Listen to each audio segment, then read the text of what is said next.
Lui è il protagonista maschile di uno degli spettacoli più attesi del Festival Settimane Musicali al Teatro Olimpico, sul palcoscenico con Terre di Nairi, parole e suoni d'Armenia, insieme alla pianista Stefania Redaelli e alla violinista Sonig Chakerian.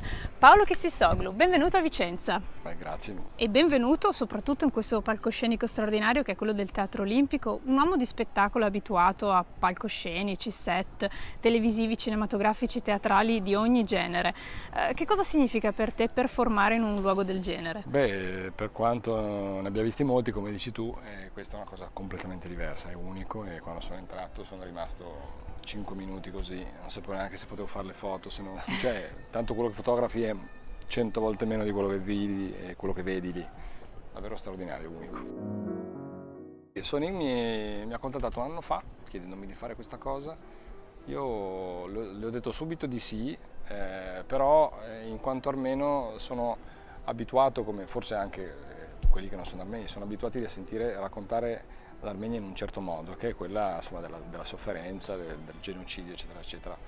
Ci sono invece in questi anni, ho imparato a conoscere un sacco di talenti straordinari che fanno parte della scrittura, ci sono premi Oscar, ci sono musicisti, ci sono scacchisti straordinari, attori, cantanti, artisti di ogni genere straordinari e bravissimi, con i quali si può anche sorridere, come Saroyan per esempio, uno scrittore che ha vinto l'Oscar per la sceneggiatura nel 1956, non diciamo mica pizza e fichi come no, si suol certo, dire. altri tempi. E che vorrei riapprofondire e ripresentare, cosa che spesso non si fa più. E allora questo mi sembrava interessante, ho detto Sonig, se mi lasci fare tutta la parte delle letture scelgo io, facciamo una cosa più moderna, forse più inedita. Le mi ha detto di sì, allora così abbiamo cominciato. A bruciapelo una domanda, teatro, cinema, televisione, cosa sceglieresti dovendo L'hai detto scegliere? nell'ordine giusto. Teatro, cinema, televisione, Sì. Va bene, perfetto, però ti stiamo vedendo... Per piacere mio, per il Okay. portafoglio l'inverso. Il contrario, va bene. Infatti ti stiamo vedendo molto in televisione, insomma da qualche anno, adesso sei in Rai, la prossima stagione televisiva si può anticipare qualcosa oppure no? Non sappiamo ancora, probabilmente bisseremo quello che abbiamo fatto l'anno scorso, quindi col programma quotidiano e la domenica, soltanto che partiremo da settembre. Ok. Molto lavoro. Va bene, fai un saluto alle gatte vicentine?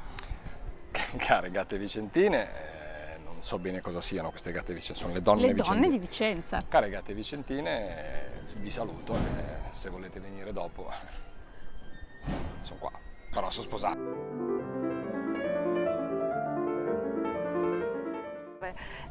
Tramite un amico comune sono entrata in contatto con Paolo Kessisoglu, che naturalmente è armeno di origine e che ha accolto questa idea di uno spettacolo pensato insieme davvero con entusiasmo, che è qualcosa mi ha fatto molto piacere.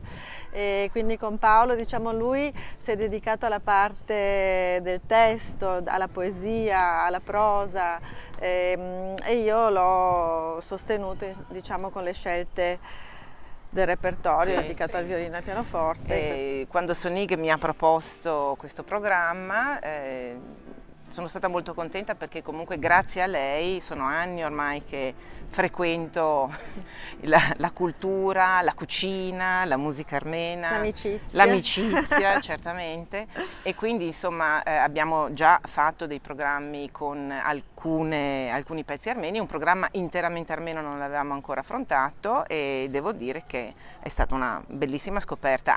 Abbiamo letto anche molte cose, poi abbiamo dovuto chiaramente fare una selezione, e abbiamo scoperto anche delle musiche molto interessanti, chiaramente sconosciute, come spesso succede. Voglio dire, anche gli autori per esempio italiani sono abbastanza bistrattati, bisognerebbe sempre pensare, tempo e pazienza, esatto, di ricercare, passione, di non sì. fare sempre le stesse cose, quindi Certo. sono molto contenta di questo programma.